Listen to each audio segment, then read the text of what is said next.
अरे कुती हमहू तो तोर सौदा खरीदो तानी। बोल तू का देताड़ी से 1 रुपया में 2 किलो। हमार बहन सेव देती है 1 रुपया में 2 किलो और हम संतरा बेचतानी 1 रुपया में 2 किलो। यही से तो हम चिल्ला चिल्ला के बेचतानी 1 रुपया में 2 किलो, समझला। अरे हमार रानी हमहू तो इहे कहतानी 2 रुपया लो, हमरो के दो, हमार भाइयों के दो। हमार भाई तोहर बहन के ली का सेव आ हम तोर लेब संतरा। पहले 1 बे लेब आ जब बढ़िया लागी नु तो रोज रोज लेब।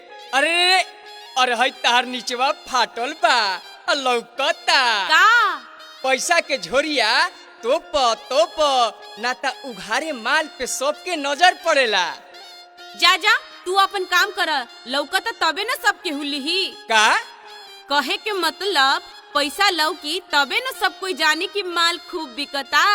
अच्छा एगो बात सुनो, तू हमरो ल आ हमार भैया के ल। का सौदा मतलब हमार भैया के लौका ले लो आ हमार केला ले लो। अरे निस्तनिया, अभी तो तू खरीदे आइल रहे और अब बेचहू लगले। केने बा तोर भाई के लौका आ केने बा तोर केला। अभी तो हम ऑर्डर लेवे आइल बनी रानी, माल सप्लाई काल करब। पहले अपना बहन से पूछो कि हमार भाई के लौका लिहिनू आ तू बोला हमार केला लेबू नू। काल ढेर माल लेके आइब, ना लेबू तो सड़ नु जाई। अरे गधा के बच्चा, अभी तो तू माल खरीदे आइल रहलस आ तू बेचहू लगले। अरे गदही के लईकी, जौन तोरा भी सामान बा उ हमरा भी नहीं खे आ जौन सामान हमरा भी बा उ तोरा भी नहीं खे। हमरा तोरा माल के सप्लाई कैसे होई?